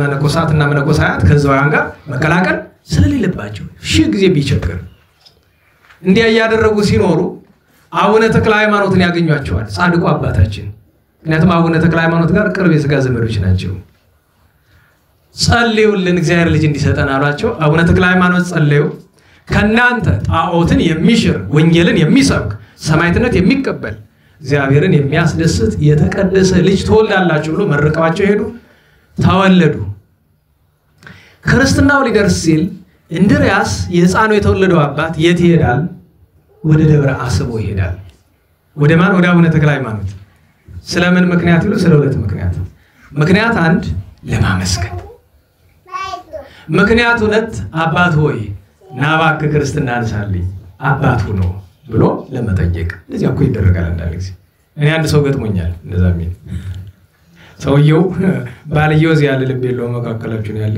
እጁ ወደዚህ ተቆማለሁ እንጂ ወደዚህ ምን ወደዚህ እግዚአብሔር ያውቀው አለ ሰውየው መካከል ብዙ ልብ የለውም እና ሚስቱ ትመጣና ልጅ ወልደዋልና ብዙ ሰው ይጠይቃታል እና የተማረችውን ትምህርት እኔ ስለ ክርስትና ያስተማርኳትን ሰምታለች እና በዚያ መስፈርት የሚሞላ ብታይ መጣ እንግዲህ ክርስትና ማንሳት ያለበት እንደዚህ ያለ ሰው ነው አላልክም አዎ ብያለሁ እንግዲህ መጥቶ የጠይቀኝ በሙሉ እንደዚህ አይደለም ስለዚህ እንደዚህ ያለ መትመስል አንተው ራስህ ታነሳዋለህ እንግዲህ ካልኩማ ዳይ ነው የጃነሰው እንግዲህ በፈቃድ ያነሳውት ብቸኛው ልጅ እሱ ነው በፈቃድ ያልኩበት ምክንያት በልጅነት በግድ ያስታቅፏቸው የለ እሱን ሳንቆጥር ብዬ ነው ዝም ብሎ ሕፃናትን ወስደው አሁን እቺንም ክርስትና ያስነሷት ይሆናል አይደል እናቴ ታቅፋ ወስዳ ነው የቀፊያ ትባላለች ችግር አይደል ስርዓት አላስተማርንም አላልንም ችግር ነው እና እንዴት ዋላች አንሳልን አሉት እሺ ብሎ ሄደ ሳሙኤል ብሎ ስም አወጣ እግዚአብሔር ልመናዬን ሰምቶኛል ሳሙኤል ብሎ ስም አወጣላቸው ችግር የለውም ይዘዋት ይውጡና ውጪ ላይ አትሞክር ምክንያቱም አይታችሁ ከሆነ ሕፃን የሁሉ ጌታ ነው ይባላል እሱንም ያዝ አቤት የሆነ እኮ ቆንጠጥ ተደርጋ በግዷ እዚህ ግን ነካ ብታደርጉ ችግር ስለሆነ መንከባከብ ነው ብቸኛው አማራጭ እና ያው ደጋግሜ እንደምላችሁ ጉባኤ ሕፃናትን ይዛችሁ ነው ብዙ ሰው ጉባኤ የሚቀርበው በሕፃናት እያመካኝ ነው ግን ጉባኤ ስትመጡ ለኛም ረድኤት ይሆናል ሕፃናት ሲገኙ ለሕፃናቱም ደግሞ ረድኤት ይሆናቸዋል ጉባኤው ራሱ ያስፈልጋል እና አባታችን እንደዚህ አድርገው ስም አውጥተው አስተምረው አሳድገው አቡነ ተክለ ሃይማኖት ናቸው ኋላ መንነው ጣዖታትን አጥፍተው ብዙ ሐዋርያዊ አገልግሎት ሰርተው ታምራት ሰርተው በተለይ በምስራቁ የኢትዮጵያ ክፍል የምስራቁ ዓለም ሐዋርያ የሚባሉ የምስራቁ የኢትዮጵያ ክፍል ማለት አሁን ያለው ብቻ አይደለም ይሄ ሶማሊላንድንም ሶማሊያንም ጨምራችሁ ማለት ነው የዚያ ሐዋርያ የሚባሉ ቅዱስ ሰው ናቸው እግዚአብሔር በረከታቸውን ያሳድርብን ያን ቀን ሌላኛው ደገኛ ጻድቅ የአቡነ ሰይፈ ሚካኤል የቆብ አባታቸው አቡነ እንቆ ብርሃን ዓመታዊ በዓላቸው ነበረ የዚያን ቀን አቡነ ታዲዮስ የሚባሉ በሰሜን ኢትዮጵያ ክፍል ገዳም ያላቸው ቤተክርስቲያኗ ገዳሟ ልትቃጠል እንደሆነ በጸጋው ቆ ልጆቻቸውን በሙሉ አሰናብተው ከሁለት ረዳቸው ጋር በሳት ተቃጥለው ነው አብሮ ቤተክርስቲያኑ ሲቃጠል እሳቸው ተቃጠሉ በእሳቸው መቃጠል ምክንያት ታቦቶቹና ንዋያተ ቅድሳቱ ተረፉ እሳቸው ተቃጥለው አረፉ ኋላ ደቀ መዝሙራቸው ተመልሶ መጥቶ በክቡር ስጋቸው ላይ የደጋገመ ሲያለቅስ አፈፍ ብለው ተነስተው እግዚአብሔር የሰጣቸውን ቃል ኪዳን ነግረው ተመልሰው አርፈዋል አቡነ ታዲዮስ ዘባርተዋ ይሏቸዋል ደብረ ባርተዋ ገዳማቸው ነው ያን ቀን ሌላኛው ኢትዮጵያዊ ጻድቅ አባ ጸቃዋ ድንግል የደብረ ዘህኝ መምህር ናቸው እንግዲህ በቤተክርስቲያን በስንክሳር ታሪካቸው ተጽፎ ተመልክታችሁታል አባታችን ጸቃዋ ድንግል በአበምኔትነት ለረጅም ዓመት ይኖሩ ድውያንን የፈወሱ በንጽህና ይኖሩ የዳዊትን መዝሙር ይለቁ የነበሩ ቅዱስ ናቸው ቅዱስ ድሜጥሮስ የዚያን ቀን ይኸውላችሁ በክርስትና ጉዳይ አንዳንዱን ትምህርት የምናገኝበት መንገድ እናስተውለውም። ቅዱስ ድሜጥሮስ በዳኪዎስ ዘመን በንጉሱ ዘመን ንጉሱ ጉልበተኛ ሰዎች ነበሩትና እነሱን ከክርስቲያኖች ጋር እያታገለ ክርስቲያኖች ላይ ይዘብትባቸው ነበር። እናውላችሁ ክርስቲያኖች አካላቸው ደካማ ነው ይውላችሁ መጾም መጸለይ ይገባል። ነገር ግን አስፈላጊውን የሰውነት ብርታት ደግሞ ያስፈልገናል እንኳን መጽሐፍ ብልኡ ብሎናል እንኳን እነዚህ መጽሐፍ እኮ ጾም ብቻ አይደለም ብሉም ይላል። ብሉም ይል ክፍል አልኩ ብልኡ ወስግዱ ኩልክሙ ጥሉላነ ምድር ይላል። እነዚህ አሚል መጽሐፍ ክፍል በዳዊት አለ ብሉ ይላል። ያ ማለት ጾም ሻሩ ለማለት አይደለም። በሚበላበት ጊዜ ብላ ሰውነትን አበርታ ያስፈልጋል። በነገራችሁ ላይ ጠላትን ለመታገል ብቻ አይደለም ፈሪም ከሆንክ ለመሸሽም አቅም ያስፈልጋል። አትልሞስሞስ ብዬ ያዝ አጥብቅ እና አንድ ሰው መጣና በስጢዮስ የሚባል ክርስቲያን በዚህ ነገር ቀና ትንሽ ጉልበት አለው እሱ የበለጠውን ጉልበት ለገና ግን ድሜጥሮስን ጸልይልኝ ያን ሰው ጎልያድ የሚመስለውን ሰው ያን አሕዛብ ያንን አረመኔ ታግዬ መጣል አለብኝ ማሳፈር አለብኝ አለ። ባረከና ጸሎት አደረገለት ሄዶ ጧ አደረገው። በቃ ክርስቲያን ስትሆን ደግሞ እኮ በነገራችሁ ላይ ደከምም ብሎ ደግሞ መንፈስ ቅዱስ ለቅድስት አርሴማ ድርጣድስን አደረገችው አይደል? በጾም በጸሎት የደከመች ናት ግን እንደዚህ አደረገችው። አዎ በዚያ ምክንያት ተበሳጭቶ ነው ንጉሱ የገደለው ቅዱስ ድሜጥሮስ ሰማዕቱን ማለት ነው። በ30 ወንጌላዊ ቅዱስ ማርቆስ ገርሞኛል። ይዛን ከዝም እንደው መጨረሻ ላይ መድረክ ሲመራ የነበረው ልጅ ትምህርት አለ እንዴ እያለ ማለት ነው የማህበሩ ሰብሳቢ አለ እንዴ ብሎ ሲመስለኝ ክፍሉን ማለቱ ነው የክፍሉ ሰዎችን ነው። እና የዓመቱ በዓል ቅዱስ ማርቆስ ቀን ጉባኤ አልነበረም። እኔ ሰዓት የተጀመረችበትን አየሁኝ። ትምህርት እንደማይኖር በዛው ያለውኝ ቀደም ብሎ ከተጀመረ ትምህርት ፈልገዋል ማለት ነው። አስተማሪ ይጋብዛሉ። ከሌለም ደግሞ አንዱ ያስተምራል ነበር የለም አሉንም። የሚያዚያውንም ታስታውሱ እንደሆነ ክፍተት ነበር እናስታውሳለን። ሰብሳቢዋን ወቅሰናል። የዛን ጊዜ ሐኪሟን ማለት ነው ወቅሰናል። ለሁሉም ቅዱስ ማርቆስ ልደቱ ነበረ። አባቱ አርስጦብሮስ እናቱ ቅድስት ማርያም ትባላለች። መጥምቁ ቅዱስ ዮሐንስ የዚያን ቀን አስተርእዮ ተርሱ ነው። አባ አብርሃም የሚባለው ገዳማዊ ቅዱስ የአባ ጳኩሚስ ደቀ መዝሙር የነበሩት ከመጀመሪያው ዘመን ቅዱሳን መነኮሳትና ባሕታውያን አንዱ ናቸው። የዚያኑ ቀን ቅዱስ ፋሲለደስ ልደቱ ነው ይባላል።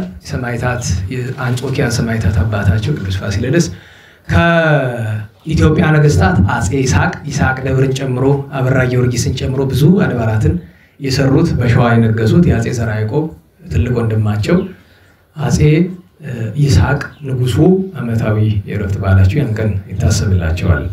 በአንድ ቅዱስ ነአኩቶ ለአብ ነበር። እንግዲህ ታምራቱ ነው ብለን እናስባለን። ምክንያቱም የተሰወረበትን ገድሉ የሚለው በ3 ነው። የተወለደው ታኅሳስ 29 ነው የሚለው እና ታምራቱ ይመስላል። ስንክሳር ተዝካሩ ለነአኩቶ ለአብ ቅዱስ ነአኩቶ ለአብ እናቱ መርኬዛ ትባላለች። ማን ትባላለች? አባቱ ሐርበይ ይባላል። ማን? ሐርበይ ወይም ሐርቤ ወይም ቅዱስ ገብረ ማርያም ይባላል። እናቱ ቅድስት መርኬዛ ልጅ አጥተው ይኖሩ ነበርና ቅዱስ ገብረ ማርያም ሐርቤ ንግስናውን ለወንድሙ ለቅዱስ ላሊበላ ሰጥቶት ገና ሳይመንም ተቀምጦ ነበርና ጸነሰች። ጽንሷን መልአከ እግዚአብሔር መጥቶ ለቅዱስ ላሊበላ ነገረው። እግዚአብሔርን እያደነቀ እያለ እርሷ ልትወልድ ምጥ ተይዛ ቅዳሴ ይሰማታል። የሚሰማት ቅዳሴ እና ምጥ ላይ ሆና ቅዳሴ ታዳምጥ ነበርና ሕፃኑ ሲወለድ ዲያቆኑ ነአኩቶ ለእግዚአብሔር ያለ ቅዱስ ቁርባንን አቀብሎ ጨርሶ እየዞረ ነበር። በዛ ምክንያት ማን ተባለ? ነአኩቶ ለአብ አለችው። በመንፈሳዊ ስርዓት አሳደገችው። ታሪኩ በጣም ገድለ ቅዱስ ነአኩቶ ለአብ ካገኛችሁ ግዙና አንብቡ። በጣም ግሩም ነው። ይሄ ቅዱስ ሰው ተወልዶ አድጎ በምናኔ ወደ ምናኔ ሊሄድ ሲል ቅድስት መስቀል ከብራ ከቅዱስ ላሊበላ ጋር ተነጋግረው መንግስታቸውን ሰጡት። አነገሱት። ለ30 ዓመቱ ነገሰ። ሲነግስ ምን አደረገ? የራሱ ዘውድ ሲሰራ የራሱ ዘውድ ውስጥ ጌታችን የተደረገለትን ቁጥር ያክል ቆጥሮ እሾህ በውስጡ ከተተበት። አክሊለ ሦክ በውስጡ አደረገበት። 40 ዘመን አክሊለ ሦክ በዘውድ ውስጥ ነበረ። ሌሊት አልጋ ላይ አይደለም የሚተኛው፣ ጉድጓድ ውስጥ ነው የሚያድረው። ጉድጓዱ በፊትም በኋላም በቀኝ በግራም ጦር አለው። ሲሰግድ ወደፊት ሲወድ ግንባሩን ይወጋዋል፣ በጀርባው ገቡን ደሙ ሲፈስ ነው የሚወደው። ዚያ ነአኩቶ ለአብ ዛሬ ሄዳችሁ ብታያችሁ ብትንጠበጠበው ነገር ቀርታ አታውቅም። ለማባቶች ስንጠይቃቸው ምን አሉ? በክረምት ትቀንሳለች በበጋ ትበዛለች አሉ። የእግዚአብሔር ሥራ ይገርመኛል።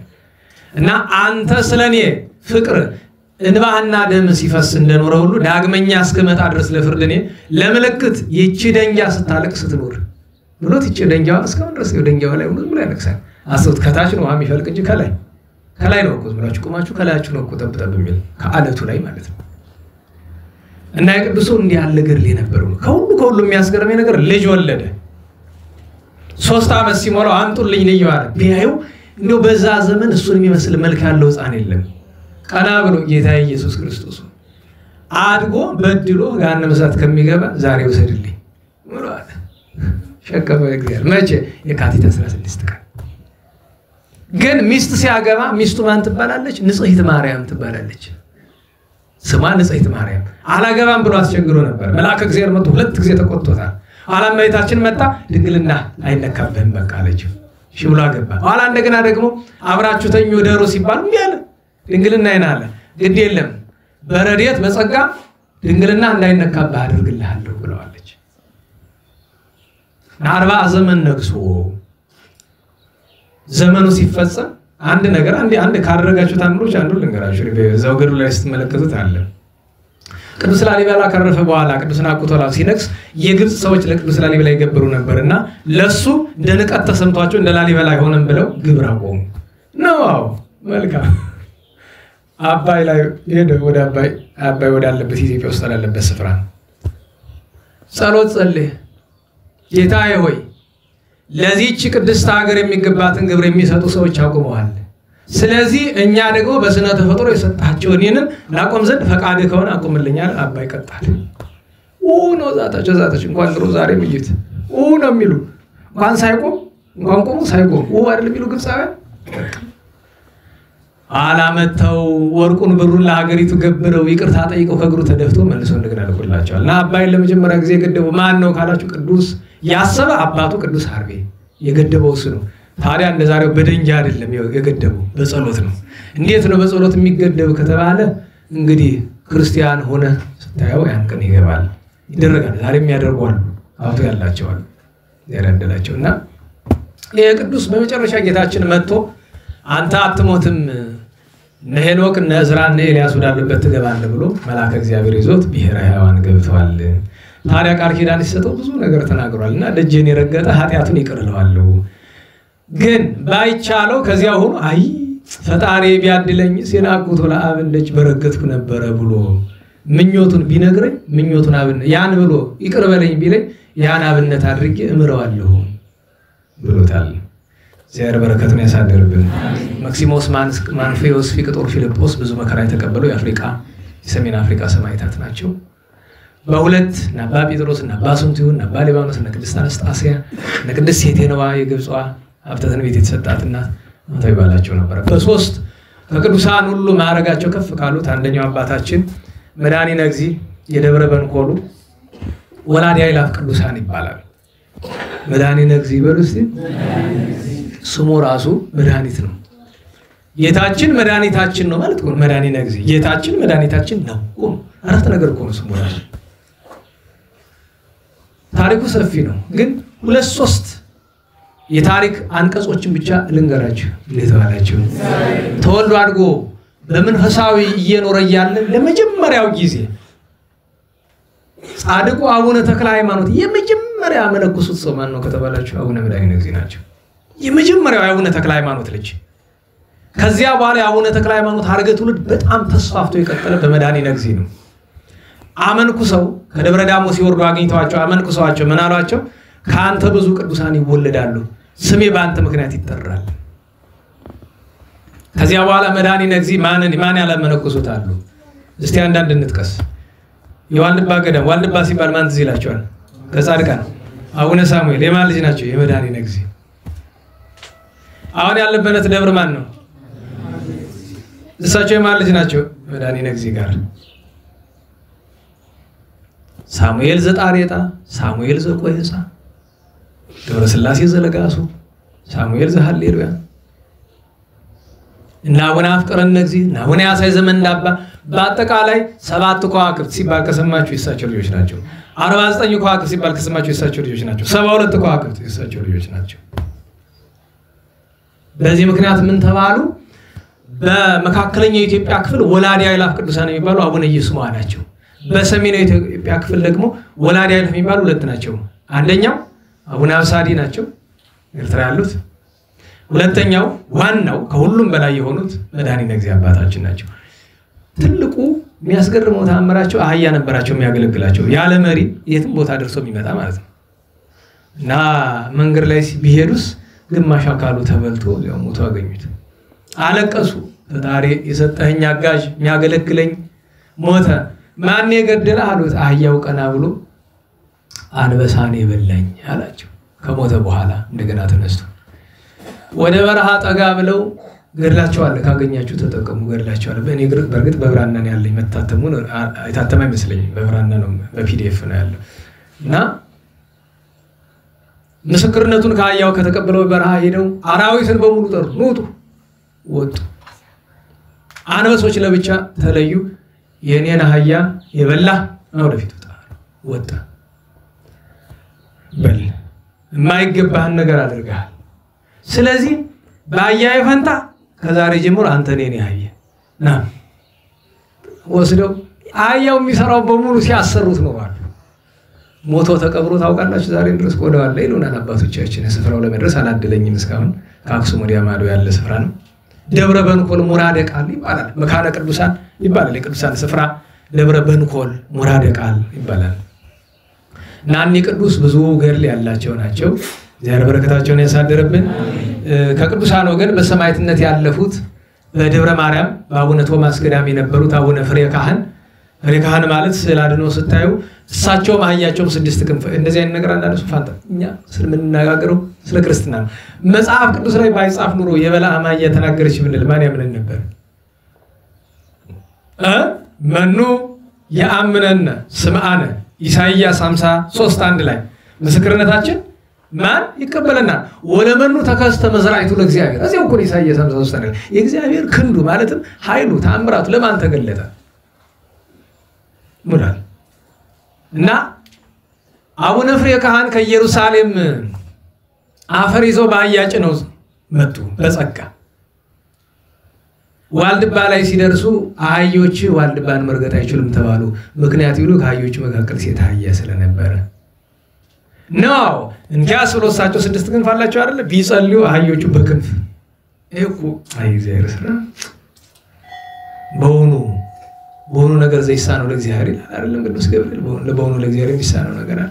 እንዲህ ያለ ታምራት ስለነበሩት ቅዱስ ናኩቶላብ ያን ቀን የተሰወረበት ነበር። ቅዱስ ኪሪያቆስ በጉባኤ ቁስጥንጥንያ የተሳተፈ ደገኛ ቅዱስ ሊቅ ጻድቅ የቆሮንቶስ ሰው ነው። ቅዱስ አትናቴዎስና እህቱ ኢራኢ ሰማዕታት ናቸው። እና አቡነ ቶማስ የዘናቁዴው አባት አቡነ ቶማስ ዓመታዊ በዓላቸው ነው። ሌሎችም ቅዱሳን ይዚያን ቀን ነበሩ። እግዚአብሔር ሁሉንም ክብራቸውን ያሳድርብን። በአራት ትናንት ሰማዕታት ናቸው። አቢማኮስ፣ አዛሪያኖስ ከሮሜ ናቸው። ያዕቆብ ዮሐንስ ከፋርስ ናቸው። ቶማስ ከደማስቆ ነው። የመጀመሪያው እስላሞች ሰማዕት እሱ ነው። እስላሞችን ተከራክሮ በሶሪያ የተገደለ በደማስቆ እሱ ነው።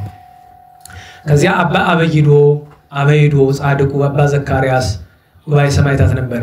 የአባ አበይዶን የአባ ዮሐኒ የአባ አሞኒን አሁን እንተርከው የዛሬ በዓል ስለሆነ ዛሬ አባ ዮሐኒ አንደኛ በዓል፣ ሁለተኛ አባ አሞኒ፣ ሶስተኛ ቅዱስ ለንጊኖስ፣ አራተኛ ማረ ቴዎድሮስ፣ አምስተኛ ቅዱስ ጢሞቴዎስ ናቸው የዛሬ በዓል። የሶስቱን ቅዱሳን የአበይዶ የዮሐኒና የአሞኒን አንድ ላይ ነኝ። እንግዲህ ቅዱስ አሞኒ እኛ በመናውቀው ትምህርት ግብፃዊ ናቸው። የደብረ አሳ አባቶች ተውፊት ደግሞ ኢትዮጵያዊ ናቸው ይላል። እሱ አይቸግርም፣ ግን ግብፃዊ ናቸው። ከዚያ ነው የመጡት። ኢትዮጵያዊ መባላቸው እንደተሳቱ ቅዱሳን። ምክንያቱም እሳቸው የነበሩት በእነ አቡነ ሊባኖስ በ9ኙ ቅዱሳን ዘመን ነው። የሊባኖስ ዘመጣ ወዳጅ ሳይሆኑ አይቀሩም። ተወልደው በመንፈሳዊ ስርዓት አድገው ስደት ወጡ። ለናዋላችሁ ስደት ምንለው ምንድነው ከተባለ ምናኔ ማለት ነው። ምናኔ ወጡ 40 ዘመን በጾም በጸሎት ተወስደው ኢትራይ ገጻዊትም ስማ ድምጽ በሚለው ስርዓት ሴት ሳይው ሴት ድምጽ ሳይሰሙ በገድል ኖረዋል። በዚያ ወራት በአፄ ካሌብ ዘመነ መንግስት የናግራን ሰማዕታት ታሪክ ታውቀው የለም? ወደ ናግራን ዘመቻ ሲኬድ በተንቤን አውራጃ ያለ አገረ ገዢ ሚስት አለችው። ሚስቱን ተሰናብቶ ጦርነት ይሄዳል ከጦርነቱ ረጅም ጊዜ ቆይቶ ወደ 2 ዓመት ሊጠጋ የሚደርስ ጊዜ ቆይቶ ተመልሶ ይመጣልና ሲደርስ ሚስቱን ሁሉ ሲቀበሉ ዘመዶቹ እሱ አይለችም እና ደነገጠ ምን ሆነችብኝ ብሎ ምን ሆነች ብሎ ደነገጠ እና ባለቤት ይሳብሎ ሲል ሌሎች በሙሉ ማጉረምራ ለምን ችግር ላለመናገር እሱ ደግሞ የበለጠ ይደነግጣል አይ እንደው አደጋ ደርሶበት ኩታራ ጥሩ ነው አረ መጥላይ ናት ይላል ልጅ ይወልድ እሱ በሄደ 2 ዓመቱ መቼም እሱ ልጅ አይሆንም ተበሳጨ ብትሄድ አንዳንድ ትውፊት ምጥላ ያገኛት ይላል አንዳንድ ትውፊት ወልድ ያገኛት ይላል ልጅ ታቅፋ ልጁ ለሌላ ሰው ሰጥቶ ወስዶ ግን ጋር አሰራት በዱላ በጅራፍ ከማን ነው አምጪ ይያል ያቺ ሴት ምንድነው የተፈጠረ ብትሉ ባሏ ከሄደ በኋላ አመት ሲያልፈው ወንድም የሞቷል እንደ ብሉይ ኪዳን ስርዓት ላገባሽ ነኝ ምክንያቱም ወንድም ሲሞት ወንድም ያገባ ይቀጥል ካልወለደ ነው ታዲያ ዘር ካልተካ ይልለ ብሎ ሲላት የለም አይሆንም ትላለች ብዙ ሞከራ እምቢ ስትለው ሰው በሌለበት ስፍራ አስገድዶ ከክብር አሳነሳት ክብር የተባለ ድንግልና አይደለም ወትሮኑ ከባሏ ጋር የነበረች ክብር የተባለ ጋብቻዋን እናሷ ወዳ አይደለም ያደረገችው ኋላ እንደገና ደግሞ አይ ወንድም እንዲ ብሎ ብላ ብትል ይገለዋል ስለዚህ ያለው አማራጭ ምንድነው ቻለችው አይ ጉድ አንዳንድ ሰው ትግስቱ ይገርመኛል እሷ አይንን ያክል ስትታገስ የእግዚአብሔር መልአክ ይመጣና አባ አሞኒዮስን አሞኒ ይላል አቤት ክብር ተሻለ አለው እንዴታ ምን ፈልግ የዚህ በራ ናበል አለና ወስዶ አወሩ አለቁም ከሱ ነው በይላታል ተርታሶ መስሎ ብላክ እግዚአብሔር ከዚያ መነኩሴ ነው አለች ሞራ አስቡት ደግሞ የባለ ብስጭት ምን ያህል እንደሚጨምር ጭራሽ መነኩሴ ዛሬ ቆየን የሚያደርግ ብዙ አለ ግን እሳቸው ንጹህ ጻድቅ ናቸው ወጥቶ ስብርብር አድርጎ ደብድቦ አባ አሞኒዮስን ቅዱስ አሞኒን ደብድቦ ደሞ የማንን ማን ዲቃላ ለማለት ነው የማን ያሳድቃል ነው ተስተክ ሂድ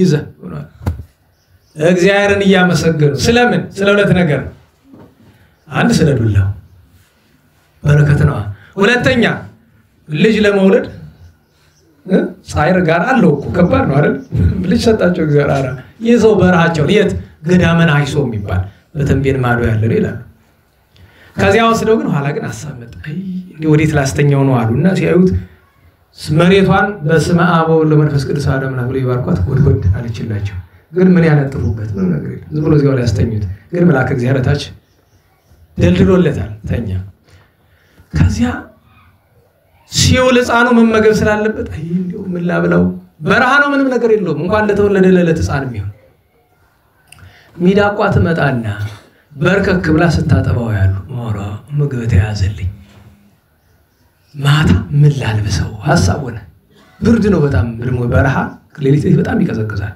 ውርጫል ትልቅ ንስራ ሞራ ይመጣና ጆፊያ ሞራ ያንን ያለብሰዋል አራ ከዛሬ ጀምሮ ስምህ ዮሐኒ ይባላል ተብሎ እንግዲህ ዮሐኒ የሚለው በሶስት ይተረጎማል ብለዋል አባቶቻችን አንደኛው ዮሐንስ ተቆላምጦ ከሆነ ጳውሎስ ጳውሊ እንጦንስ እንጦኒ መቃርስ መቃሪ ይባል የለ ጊዮርጊስ ጊዮርጊ መርቆሪዎስ መርቆራ ቂርቆስ ቂርቂ ተብሎ ስማቸው ማቆላመጥ አይደለም ወደ ጥንተ ስሙ መውሰድ ነው ሁለተኛ ተረጓጎም እርሳቸውን ደብድቦ እንካያ ልጅን ወሰድልኝ ብሎ ሲላቸው ዮሐበኒ ብለውት ይባላል በሰው በስፍራው ቋንቋ ነው ታዲያ በትግርኛው ዮሐበኒ አስተኝ ብለው ስላሉ ዋናው ግን በቤተክርስቲያን ሁሉንም የሚያስማማ ትርጉም ዮሐኒ ማለት ወልደ አራዊት ወይም ዘሐፀንው አራዊት አራዊት ያሳደጉት ማለት ነው ለምን መታጠባው የነበረች ያቺ ሚዳቋ ሰሳ የሚያለብሰው የነበረ አሞራ በእነሱ ስላደገ ነው ከዚያ ልብ ሲያደርግ 5 ዓመት ሲሞላው ዳዊት አስደገመው ዳስ ያስቆጠረው ከዚያ ሁሉ ትምህርት በኋላ ምናኔን ያስተማረው ቆይቶ በ12 ዓመቱ ዲቁና ላይ አስቀብለው አክሱም ይዞት ይሄዳል ከተንቤን ችግሩ በመንገድ ላይ ውሃ ምንጭ አገኛለሁ ምንጭ ማጠሩ ችግሩ ምንጭ ካለ ሰው አለ ከሰው ደግሞ ሴት እና ሴቶች ነጠላም አላደረጉ እንዲሁ ዝም ብሎ ያው እንደዚህ ያያቸው እና ሰው አይቶ አያውቅም። ምክንያቱም ለሱ በዚህ ዓለም ያሉ እሱና በአሞኒ ናቸው። ከዛው አራዊት ሌላ ሰው የለም። እልፍ ካሉ በኋላ አባ አለው አቤት እነዚህ ደራታቸው ላይ ቀንድ ያላቸው ምንድናቸው? ምንድናቸው ይበለው እንደኔና እንዳንተ ሰው ቢል ነገ ቢሳሳትብኝ ነበር። ስለዚህ ቅር እንዳይላችሁ ላለው በየአመቱ ይዘናል። ቅር እንዳይላችሁ ግን ቀጥሎ ምን አሉ? እነዚህማ ከገነት ያባረሩ ጥንተ ጠላት ናቸው ብለዋል። እና ታዲያ እንደው ዛሬ እስካንተ ጋር ነኝ ነው ነገር ብቻዬን ባገኛቸው ምን ላድርግ? ሩጥ እንዳትቀርባቸው እውነቴን ነው። እና ያን ሲሉ ግን አባ አሞኔዎስ ከሴት አይደል የተወለዱ ሴት እንደዛ ይላሉ። አባባላቸው ፈሊጥ ነው። እለታዊ ይባል ያው ቋሚ ስብከት አይደለም። ስብከትኛ የምንገለገልበት አይደለም። በመርህ ደረጃ በፕሪንሲፕል ደረጃ ትክክል የምንለው አነጋገር አይደለም። ለዕለት ግን ጠቃሚ ይሆናል አይደል? ለዕለት ጠቃሚ ይሆን አንዳንድ እንኳን የፈሊጥ አነጋገር ለዕለት የሚያገለግል ለዘላቂነቱ ግን የማያገለግል እና እንደዚያ ብለው ተናገሩ። ተመለሱ። በ14 ዓመቷ መነኮሰው። ጥቂት ቆይቶ አባታችን 18 ዓመት ሲሞላው ቅዱስ ዮሐንስ አባ አሞኒ አረፈ። ከማረፈው ቤት ግን አባ አበይዶ የሚባል ኢትዮጵያዊ ቅዱስ መጣ ከነሱ ዘንድ። ከገርል ከንጽህና ከሚተርፋቸው ጊዜ ምንድነው የሚጠቀሙ? አባታችን አሞኒዎስ ሊቀ ማህበር ነውና ይጸልያል። ቅዱስ አባታችን አባ አበይዶ ጥቂት ያችን የሚመገባትን ያዘጋጃል፣ ብራና ይፈቃል፣ ይዳምጻል። አባ ዮሐንስ የቅዱሳንን ነገር የጌታችን ነገር ይጽፍ ነበር። እንዲህ ያደረጉ ከኖሩ በኋላ አባ አሞኒዎስ አረፈ። በዚህው ቀን ህዳር 5 ቀን ቀበሩት፣ በክብር ቀበሩት። ኋላ አባታችን ቅዱስ ዮሐንስ በመነኮሰ በ22 ዓመቱ አባ አሞኒዎስ ባረፈ በ18 ዓመቱ ለአንድ ተግባር ጉዳይ ሲወጣ እናቱ ዝናውን ሰምታ በእድሜ ነበረችና ልጇን ልትጠይቅ ትመጣለች። አያውቃትም እናቱ ትሆን አትሆን እና መጣታ ደግሞ የሚገርመው ነገር መቼም ሴት ሲመጣ ማንን አስከትሎ ይመጣ? ብዙ ሴት አይደል? እንዴት ዋላችሁ? አረ እንዴት ዋላችሁ? ሴት ማንን ነው የሚያስከትል? ሴቱን ሰብስቦ አይደል የሚሄድ? እና ሊያናግሩት ፈለጉ። እሱ መሸሸት እነሱ መቅረብ፣ እሱ መሸሸት እነሱ መቅረብ። በአጋጣሚ የመንገዱን መውረጃውን አቅጣጫ ያዙ ሴቶቹ ናቸው። እንዳይሸሽ ማለት ነው። ወደ ኋላ ሲል ሲሮጥ ሲከተሉት ቀጥሎ ወደ 400-500 ሜትር የሚረዝም ተራራ ላይ አለት ነው። ዛሬ አይታችሁት ከሆነ ደብረ አሳ ይባላል። እዚያ ላይ ሲደርስ ሁለት አማራጭ ነው ያለው። እንግዲህ ከገነት ያስወጣዋል ብሎታል። ስለዚህ በስጋው ሰማዕትነት ቢቀበል ይሻላል። ዘለለው ለዚህ በወቅቱ የነበሩ ሰዎች አባ ዮሐንስ ከታች ወድቆ አጥንቱ ተከስክሶ ስጋውንም ለበቀር ሳናገኝ ቀረና አሉ ይባላል። ለዛ አይደለም መልአከ እግዚአብሔር ይዞት ሲያርግ ገና ታች ሳይደርስ ቅዱስ ገብርኤል መጥቶ አፈፍ አድርጎ ተሸክሞ ይዞት ወደ ብሔረ ሕያዋን ሄደ። ማን አየሄድን? አባ አበይዶ ደቀ መዝሙሩ። ለኋላ መልአከ እግዚአብሔር መጥቶ ገድሉን አጽፎታል። አባ አበይዶ ነው ዛሬ የምናውቀውን የአባ ዮሐንስን ገድል የጻፈው። ብሔረ ሕያዋን ሲገባ ግን ችግር ተፈጠረ። ምንድነው? ሄኖክና ኤልያስ መጥተው አናስገባ። ምክንያቱም ማንኛውም ሲመጣ ብሔረ ሕያዋን የሚሄደው እንደዛ ነው የሚሉ እነሱ ስራቸው ነው። አረበኞች ሆናቸው ባለስልጣናት አይጾቀ ወይን አላቸው። አላሳዊ መሲን መጥተው የሚታገሉት እነሱ ናቸው። ታው ይሉታል። ብሔረ ሕያዋን አቡነ አብየ እግዚእን እኮ ሲሄዱ ሁለቱ መጥተው በርቆሙ ማን ነው እዚያ መጣ እኮ ተከራክሯቸው። አቡነ አብየ እግዚእ ነው። አቡነ አብየ እግዚእ ደርሶ ለመምጣት ነው። አባ ዮሐንስ ኋላ ቅዱስ ገብርኤል መጥቶ ተው አስገቡት ብላላቸው። ለምን ዘርዝሮ ገድል ቢነግራቸው ለዚህስ ለሱ ያልተገባች ብሔረ ሕያዋን ለማን ትሆናለች? ይግባ ብለው አሳልፈውታል ይባላል። እግዚአብሔር የሶስቱንም ቅዱሳን በረከት ያሳድርብን። ቅዱስ ለጊኖስ ዛሬ ፍልሰቱ ነው። ማር ቴዎድሮስ ሊቀ ሰራዊትም ፍልሰቱ ቅዳሴ ቤት ነው። አባ ጢሞቴዎስም አለ።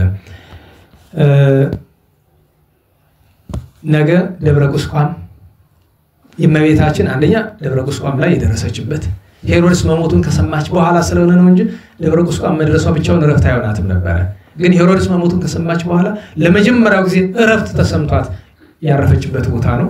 ታሪኩ ሰፊ ነው። ነገ ምን ተረከው እግዚአብሔር ፈቃዱ ከሆነ። ስለዚህ ሁለተኛ ደግሞ ከመቤታችን እረፍት ከ350 ዓመት እንደዛ አካባቢ በኋላ ጌታችን ቅዳሴ ቤቷን የደብረ ቁስቋምን ያከበረበት ነው ከቅዱስ ቴዎፍሎስ ጋር። ሌላ ነገር ቅዱስ ፊልክስ የሮሜው ሊቀ ጳጳሳት ከኢትዮጵያውያን ቅዱሳን የአቡነ ኤዎስጣቴዎስ አባት የአቡነ አብየ እግዚእ ደቀ መዝሙር አባታችን አባ ዳንኤል የደብረ ማርያሙ ዓመታዊ የዕረፍት በዓላቸው ነው። ሌሎች ብዙ ቅዱሳን አሉ። ቅድም ሲያነብ ሰምታችሁ ከሆነ ንስንክሳር ማንበብ ብዙ ለግላችሁ ስለማታነቡት ነው ስሙ ይቸግራችሁ።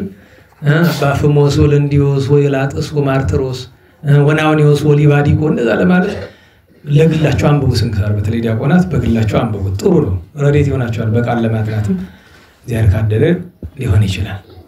በሰባት ብዙ በዓል ነው ያለ። ሊቀ ሰማዕታት ቅዱስ ጊዮርጊስ ዓመታዊ ቅዳሴ ቤቱ ታምራቱ ነው። ጊዮርጊስ እስክንድርያዊ ዓመታዊ በዓሉ ነው። አባ አይነ ኃይረው አባ ሚናዝ ሀገረ ተመይ መርቆሬዎስ አዲስና ዮሐንስ ወንድሙ ዘኖቢስና ዘኖቢያ እናትና ልጅ ናቸው። ሌሎችም ቅዱሳን አሉ። አቡነ ገብረ እንድርያስ ኢትዮጵያዊ ጻድቅም የዚያን ቀን ናቸው። በስምንት አርባዕቱ እንስሳ ኪሩቤል ቅዱስ አፍኒን ሊቀ መላእክት አባ ቅፍሮንያ ጻድቅ ቆስጠንጢኖስ እንደዚሁ አቡነ ኪሮስ ጻድቁም ቅዳሴ ቤታቸው ነው። ሁለቱም ታቦት አንድ ላይ ስላለ እዚህ አንድ ላይ ማክበር ነው። በ9318 ቅዱሳን ሊቃውንት ቅድም እንደነገርኳችሁ ከሰኞ ጀምሮ ለዝክር ዝግጅት አለ። ማክሰኞ ከ8 ሰዓት ጀምሮ ጉባኤ አለ። ምህላ አለ፣ ጉባኤ አለ። በሰዓት መጣችሁ መሳተፍ የኔም የእናንተ ምዳ ይሆናል ማለት ነው። 318 ቅዱሳን ሊቃውንት ዓመታዊ በዓላቸው ነው። ታውቃላችሁ በቤተ ክርስቲያን ከሐዋርያት ቀጥሎ የቤተ ክርስቲያን መሰረቶች የሚባሉ 318 ቅዱሳን ሊቃውንት ናቸው። እሱ እንድናስበው ይገባል። ከዚያ በቀር ያን ቀን አባ ይስሐቅ እንደዚሁም ከደጋግ መምህራን የዛሬ 100 ዓመት አካባቢ ከነበሩት መምህር አካለ ወልድን ሁሉ ጊዜ እንደ ጻድቃን ስለምንቆጥራቸው በነገረ ቅዱሳን ስማቸውን እናዘክራለን። መምህር አካለ ወልድ ዕረፍታቸው ካረፉ እንግዲህ 106 ዓመት ይሆናቸዋል ዘንድሮ። በ10 እናታችን ቅዱስ ሶፊያ በዓለ ጉባኤ ጳጳሳት ይባላል። ስለ ጾም ምክንያት ጉባኤ በዲሜጥሮስ ዘመን የተደረገበት ነው። በ11 እናታችን ቅድስት ሐና የእመቤታችን እናት ቅዱስ ያሬድም ስላለ በዓሉን እዚያ ላይ ተራራው ማክበር ነው። ቅዱስ ያሬድም ልደቱ ነው ይባላል የዚያን ቀን። በ12 የዛሬ ሳምንት እግዚአብሔር ቢፈቅድ የምንገናኝበት ቅዱስ ሚካኤል የመላእክት አለቃ ቅዱስ ሚካኤል አጼ በደ ማርያም የኢትዮጵያ ንጉስ ያደጉ ንጉስ ያጼ ዘርዓ ያዕቆብ ልጅ ቅዱስ ፊላታዎስ ቅዱስ ባይራን ቀሲስ ዓመታዊ በዓላቸው እነዚህን ሁሉ እናስባለን። ዮሐንስ መጥምቁም የዚያን ቀን ዓመታዊ በዓሉ ይታሰብለታል። እንግዲህ ኢያሱንም የዚያን ቀን እናስባለን። እግዚአብሔር ሁላችንም የዚያ ሰዎች ይበለን። እንግዲህ 6 ሰዓት ነው በፈረንጅ ነው 6 ሚሊዮን 12:10 እያለ ነው። አምስቱን ሐዘናት ከዚህ በኋላ አልተረካቸውም እንዳልኳችሁ ፈቃዱ አልሆነም። ስለዚህ ወደ ነገ ይተላለፋል እና ነገ እግዚአብሔር ፈቅዶ ወይ ሁለት ባንድ ርዕስ እናደርገዋለን። ዞሮ ዞሮ የምናነሳው ርዕስ እግዚአብሔር ፈቃድ ከሆነ እንዳልኳችሁ ሁሉም ነገር አሁን ይህን 5 ሐዘናትን ለመናገር ካሰብኩት ሰንብቻለሁ። በጣም ነው የሰነበትኩት። በጣም ሰንብቼበታለሁ ለመናገር። እንግዲህ ዛሬ ካልሆነ ነገ ይሆናል። ነገም ካልሆነ ግን አይቀርም፣ ወደፊትም ይሆናል። አንድ ቀን መሆኑ አይቀርም። ሁለቱ ርዕስ አይቀሩም። ስለ እመቤታችን ክብር፣ ስለ ጌታችን ስለ ቅዱሳን ክብር ከሆነ ተግሳጽ ነክ የሆነ ትምህርት ከቀረም ይቀር፣ ስለ ክብር ስለ ቅዱሳን ክብር ግን ከሆነ አይቀርም እና ስለዚህ እግዚአብሔር የነገ ሰዎች ቢለን እንሞክረዋለን። ነገ 5ቱን ሐዘናት 5ቱን ደስታዎቿን አንድ ላይ አድርገን የኛንም 5 በህይወታችን ሊገጥሙና የሚችሉትን ነገሮች ተነጋግረን ክብራን ነግረን 1 ወይ 2 መዝሙር ጣል አድርገን እንደ እግዚአብሔር ፈቃድ እንጨርሳለን። ቀድመን እንጀምራለን ጉባኤያችንን ማለት ነው። ሥላሴ ቸርነት የእመቤታችን ጣዕመ ፍቅር የቅዱሳን በረከት በሁላችን ላይ ይደርብን። ምጽዋት እንስጥ፣ እግዚአብሔርን ምሕረት እንለምነው። ነገ በጣም ረድኤት የሚሰጥበት ስለሆነ ብዙም ለጸሎት እንነሳ። በከንቱ አለፍን ጸልይ ነው።